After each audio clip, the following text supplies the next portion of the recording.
In our next example, everything is lined up perfectly to our quadratic formula. We want to get rid of the c value first. So plus 2 on both sides.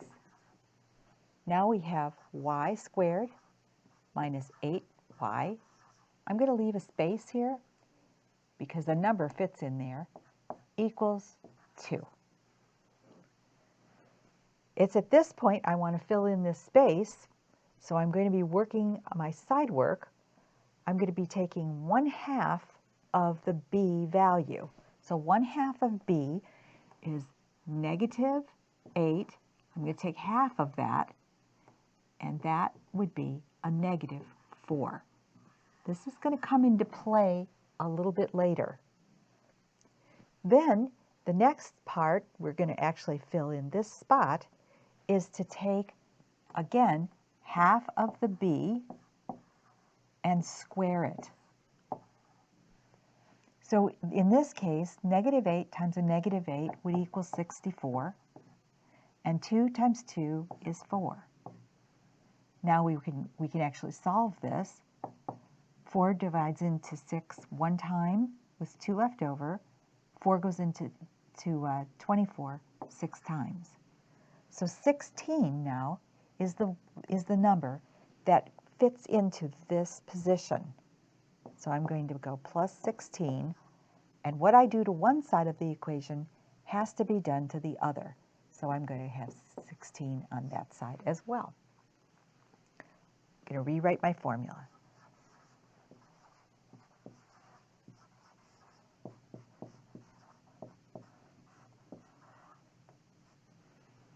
Okay, coming back here to the side calculation for just a moment, this could have been done by just taking our -4 that we did already, take half of the b term and squaring it to get 16. But I'm showing you this step because when you start working with fractions, because the math doesn't always stay nice and neat, when we start working with crazy fractions, you may see it better if you realize that these are the steps. But that is a particular shortcut that you're welcome to.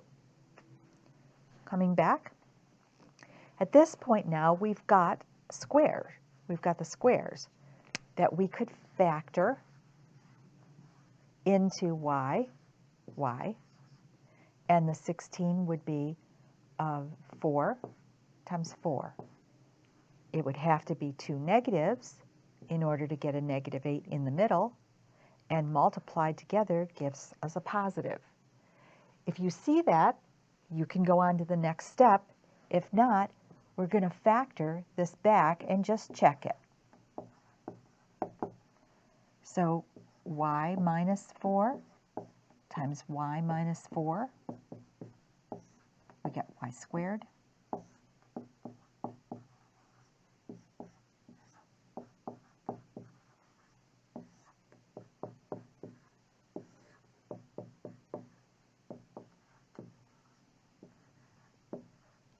And that matches our equation. So we know that those are the factors. But they're both the same. So we can say it like this, is equal to 18.